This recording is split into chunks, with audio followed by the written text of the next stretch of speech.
Six Flags is one of the nation's leading amusement complexes.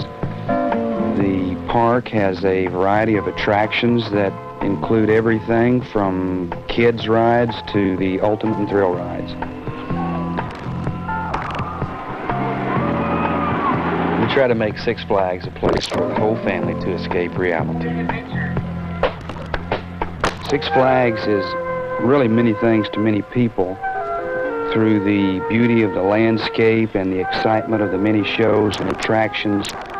The park creates sort of a magic that captures the fantasies of young and old alike.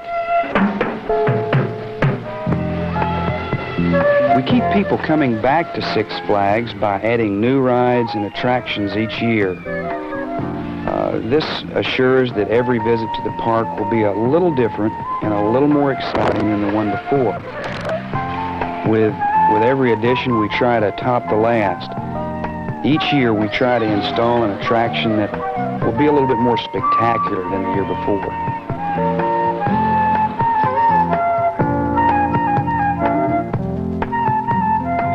Our last major expansion, and probably the most exciting attraction that has ever been installed in any amusement park, was the Great American Scream Machine.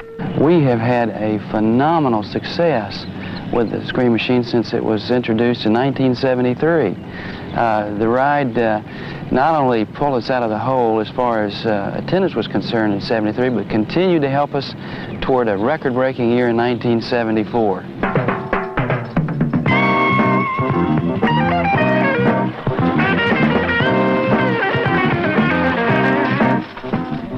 After the Scream Machine, we thought that we'd really outdone ourselves and had serious doubts that we could ever really top it. We went back to the drawing boards, and after, I would guess, somewhere in the neighborhood of 3 years of research, we think we have finally found the ride that we believe to be the most spectacular thrill ride ever to be installed in an amusement park.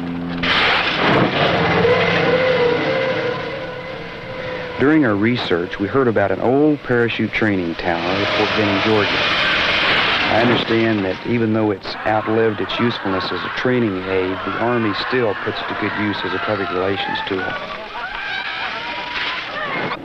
We went down, we rode this thing at Fort Benning, and we took a look at the engineering, we took a look at the ride, and it's as simple as we thought it was. It's really as simple as the Skyhook in our park. It's practical and it's doable. All the mystique is gone. The ride is spectacular. You're coasting up very, very slowly, and all of a sudden, that thing cuts loose, and it feels like somebody just dumps a bucket of cold water down your back. I thought the Scream Machine was good, but this is better. You know, I don't think we've ever had anything in any of our parks that'll top this. No, it's a thrill. It's fun. It's not frightening. It's an extremely popular ride. I've seen people stand in line on the 4th of July in 90-degree weather for as high as 3 to 4 hours to ride this thing. You must admit that the animation of the people who are riding it is entertainment in itself. But once you get the operation set up, it's relatively maintenance-free.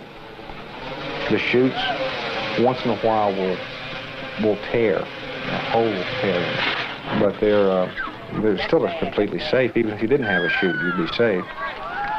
Hey, I want to go up one more time. I quit. But it's a fantastic landmark. The 250-foot control tower for this post is one of the best public relation items that we possibly could have. By word of mouth alone, we've had people who come from all up and down the East Coast and tell me about it. I've heard about this tower. I'd like to ride it. If they're coming to Fort Benning, they want to ride the buddy seat. It's a definite asset, not only to this post, but to the whole Army. The only other existing parachute ride now stands neglected at Coney Island in New York.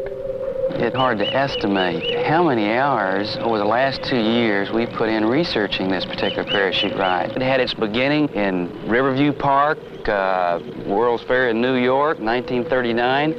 I talked with people in Riverview Park, in Chicago. I talked with people at Coney Island, and we continue to dig back into the annals of amusement park history. The records were very, very sketchy. However, we did find that the parachute drop at Coney Island was competing against 5 and 6 coasters in its heyday. And the parachute drop was outgrossing these coaster rides on a one-to-one basis, which, you know, we know the success of a coaster. It's brought record numbers of people to Six Flags Over Georgia. And yet this parachute drop outgrossed the best coaster they had, the Cyclone. You know, what can you say? That's the ride. Spectacular. What a natural for advertising.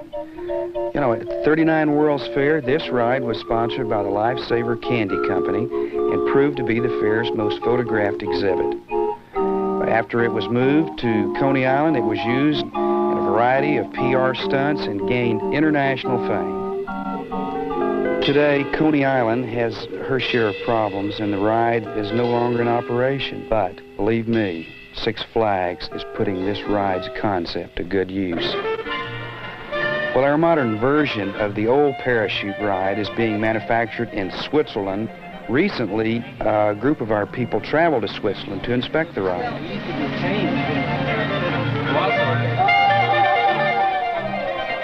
To reach the small town where the factory was located, we traveled through the heart of the most beautiful country that we had ever seen.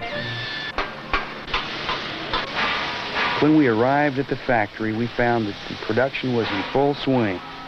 The tower is being manufactured by Eneman, one of the industry's most respected engineering firms. Really, it's probably the foremost tower builder. We spent the day meeting with various engineers and examining the workmanship and materials used in the construction of the tower. Well, near the factory, the engineers at Eneman rigged a prototype of the ride's mechanism on the side of this old concrete factory. The ride was unbelievable. It was everything I expected and then some. It was a new ride experience all over again because I had never ridden on anything like this. Out of sight. Super. All right. I like it very much. This is just going to be something else.